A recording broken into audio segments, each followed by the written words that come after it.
Hello friends, ओम श्री गणेशाय नमः। ओम नमः शिवाय। आप सभी का स्वागत है आपके अपने यूट्यूब चैनल पर। फ्रेंड्स, आज हम आपको इस वीडियो में बताने जा रहे हैं सभी मनोकामनाओं को पूर्ण करने वाले सोमवार के व्रत की पौराणिक व्रत कथा, व्रत की विधि और व्रत के नियमों के बारे में। फ्रेंड्स, वीडियो शुरू करने से पहले आपसे रिक्वेस्ट है, अगर आप हमारे चैनल पर नए हैं और आपने अभी तक चैनल को सब्सक्राइब नहीं किया है तो प्लीज़ सब्सक्राइब कीजिएगा चैनल को, साथ ही प्रेस कीजिएगा बेल आइकन को, जिससे नए वीडियो से रिलेटेड नोटिफिकेशन आपको तुरंत प्राप्त हो सके। और वीडियो पसंद आने पर वीडियो को लाइक और शेयर जरूर कीजिएगा ताकि सभी भक्तों को इस वीडियो का लाभ प्राप्त हो सके। और कमेंट बॉक्स में ओम नमः शिवाय जरूर लिखिएगा। सोमवार का दिन हिंदू धर्म परंपराओं में भगवान शिव की भक्ति को समर्पित है। वैसे तो शिव जी की भक्ति हर रोज हर पल ही शुभ होती है, लेकिन सोमवार का दिन भगवान शिव जी की पूजा के लिए विशेष माना जाता है। मान्यताओं के अनुसार सोमवार के दिन भगवान शिव जी की आराधना करने से मनोवांछित फल की प्राप्ति होती है। फ्रेंड्स, अब आइए जानते हैं सोमवार के व्रत की विधि के बारे में और नियमों के बारे में। नारद पुराण के अनुसार सोमवार व्रत में व्यक्ति को सुबह जल्दी उठकर स्नान कर लेना चाहिए। अगर संभव हो तो व्रत वाले दिन भगवान शिव के मंदिर में जाकर शिवलिंग पर जल व दूध चढ़ाएं। उसके बाद व्रत रखने का संकल्प लें। दिन में और सुबह और शाम भगवान शिव और माता पार्वती जी की पूजा अर्चना करें। इस दिन पूजा करते समय व्रत कथा जरूर सुनें, क्योंकि इसके बिना व्रत पूर्ण नहीं माना जाता है। शाम को पूजा के बाद व्रत खोल ले। वहीं शास्त्रों के अनुसार सावन सोमवार में 3 पहर तक उपवास रखकर उसके बाद ही व्रत खोलना चाहिए। सोमवार के व्रत 3 प्रकार के होते हैं: प्रति सोमवार व्रत, सोम प्रदोष व्रत और 16 सोमवार। विधि तीनों में एक जैसी ही होती है। सोमवार का व्रत साधारणतः दिन के तीसरे पैर तक होता है। व्रत में फलाहार या पारण का कोई विशेष नियम नहीं है। दिन रात में से केवल एक ही समय भोजन करें। इस व्रत में शिव पार्वती जी का पूजन करना चाहिए। शिव पूजन के बाद कथा अवश्य सुननी चाहिए। पौराणिक मान्यताओं के अनुसार भगवान शंकर को प्रसन्न करने के लिए किसी भी तरह के विशेष पूजन की आवश्यकता नहीं होती है, क्योंकि कहा जाता है कि भगवान शंकर भोले हैं और वह भक्त की मन से की गई क्षणिक मात्र की भक्ति से ही प्रसन्न हो जाते हैं। अगर आप भी शिव जी की भक्ति और कृपा पाने के लिए सोमवार का व्रत करते हैं तो इस व्रत कथा से भोलेनाथ शीघ्र ही प्रसन्न होते हैं। फ्रेंड्स, अब आइए आरंभ करें सोमवार के व्रत की पौराणिक कथा। अमरपुर नगर में एक धनी व्यापारी रहता था। दूर दूर तक उसका व्यापार फैला हुआ था। नगर में उस व्यापारी का सभी लोग मान सम्मान करते थे। इतना सब कुछ होने पर भी वह व्यापारी अंतर्मन से बहुत दुखी था, क्योंकि उस व्यापारी के कोई पुत्र नहीं था। दिन रात उसे बस एक ही चिंता सताती रहती थी, उसकी मृत्यु के बाद उसके इतने बड़े व्यापार और धन संपत्ति को कौन संभालेगा। पुत्र पाने की इच्छा से वह व्यापारी प्रति सोमवार भगवान शिव जी की व्रत पूजा किया करता था। सायंकाल को व्यापारी शिव मंदिर में जाकर भगवान शिव जी के सामने घी का दीपक जलाया करता था।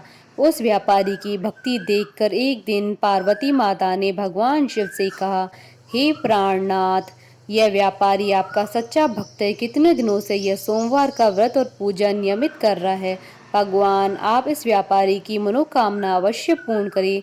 भगवान शिव ने मुस्कुराते हुए कहा, हे पार्वती, इस संसार में सबको उसके कर्म के अनुसार फल की प्राप्ति होती है। प्राणी जैसा कर्म करते हैं उन्हें वैसा ही फल प्राप्त होता है। इसके बावजूद पार्वती जी नहीं मानी। उन्होंने आग्रह करते हुए कहा, नहीं प्राणनाथ, आपको उस व्यापारी की इच्छा पूरी करनी पड़ेगी। यह आपका अनन्य भक्त है। प्रति सोमवार आपका विधिवत व्रत रखता है और पूजा अर्चना के बाद आपको भोग लगाकर एक समय भोजन ग्रहण करता है। आपको इससे पुत्र प्राप्ति का वरदान देना ही होगा। पार्वती जी का इतना आग्रह देखकर भगवान शिव ने कहा, तुम्हारे आग्रह पर मैं इस व्यापारी को पुत्र प्राप्ति का वरदान देता हूँ, लेकिन इसका पुत्र 16 वर्ष से अधिक जीवित नहीं रहेगा। उसी रात भगवान शिव ने स्वप्न में उस व्यापारी को दर्शन देकर उसे पुत्र प्राप्ति का वरदान दिया और उसके पुत्र के 16 वर्ष तक जीवित रहने की बात कही। भगवान के वरदान से व्यापारी को खुशी तो हुई, लेकिन पुत्र की अल्पायु की चिंता ने उस खुशी को नष्ट कर दिया। व्यापारी पहले की तरह ही सोमवार का विधिवत व्रत करता रहा। कुछ महीने पश्चात उसके घर में अति सुंदर पुत्र उत्पन्न हुआ। पुत्र जन्म से व्यापारी के घर में खुशियां भर गई। बहुत धूमधाम से पुत्र जन्म का समारोह मनाया गया। व्यापारी को पुत्र जन्म की अधिक खुशी नहीं हुई, क्योंकि उसे पुत्र की अल्प आयु के रहस्य का पता था। यह रहस्य घर में किसी को नहीं मालूम था। विद्वान ब्राह्मणों ने उस पुत्र का नाम अमर रखा। जब अमर 12 वर्ष का हुआ तो उसे शिक्षा के लिए उसे वाराणसी भेजने का निश्चय हुआ। व्यापारी ने अमर के मामा दीपचंद को बुलाया और कहा कि अमर को शिक्षा प्राप्त कराने के लिए वाराणसी छोड़ आओ। अमर अपने मामा के साथ शिक्षा प्राप्त करने के लिए चल दिया। रास्ते में जहाँ भी अमर और दीपचंद रात्रि में विश्राम के लिए ठहरते, वहीं यज्ञ करते और ब्राह्मणों को भोजन कराते। लंबी यात्रा के बाद अमर और दीपचंद एक नगर में पहुंचे। उस नगर के राजा की कन्या के विवाह की खुशी में पूरे नगर को सजाया गया था। निश्चित समय पर बारात आ गई, लेकिन वर का पिता अपने बेटे की एक आंख से काने होने के कारण बहुत चिंतित था। उसे इस बात का भय सता रहा था कि राजा को इस बात का पता चलने पर कहीं वह विवाह से इनकार न कर दे, इससे उसकी बदनामी होगी।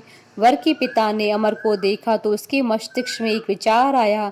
उसने सोचा, क्यों न इस लड़के को दूल्हा बनाकर राजकुमारी से विवाह करा दूं। विवाह के बाद इसको दंड देकर विदा कर दूंगा और राजकुमारी को अपने नगर में ले जाऊंगा। वर के पिता ने इसी संबंध में अमर और दीपचंद से बात की।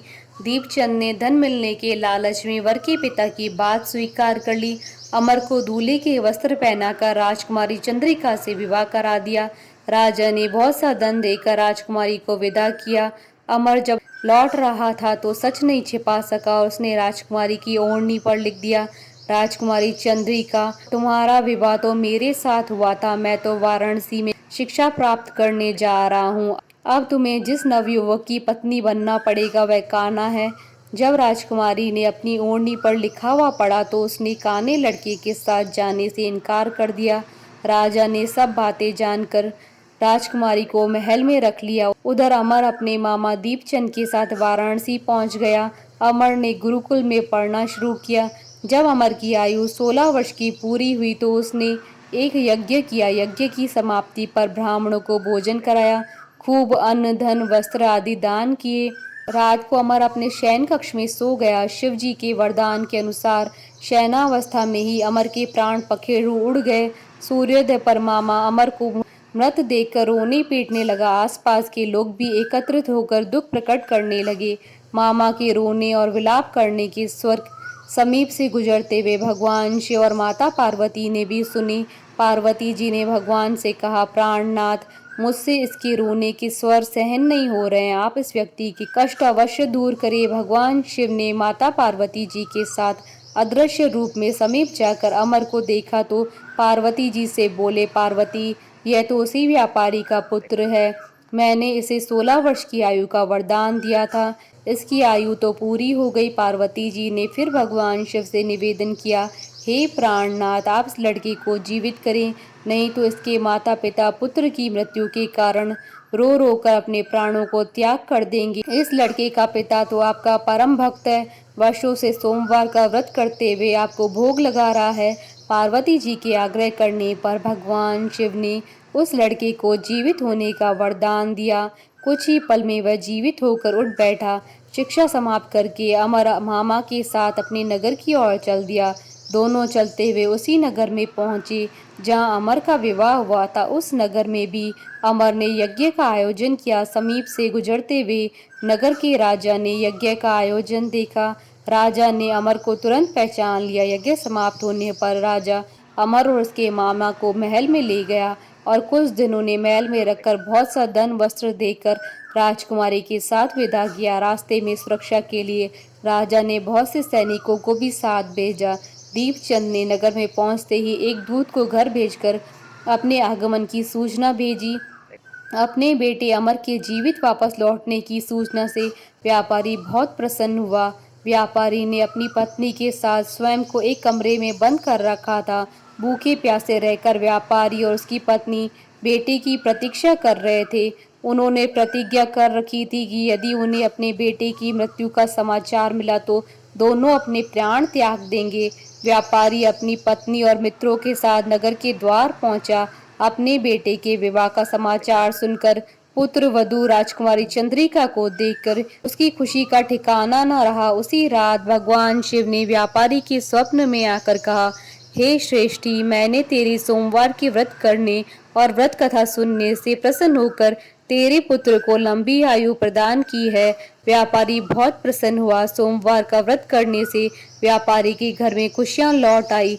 शास्त्रों में लिखा है कि जो भी स्त्री पुरुष सोमवार का विधिवत व्रत करते हैं और व्रत कथा सुनते हैं, उनकी सभी इच्छाएं पूरी होती है। बोलिए भगवान शंकर माता पार्वती जी की जय। हमारे साथ इस वीडियो में अंत तक बने रहने के लिए आपका धन्यवाद।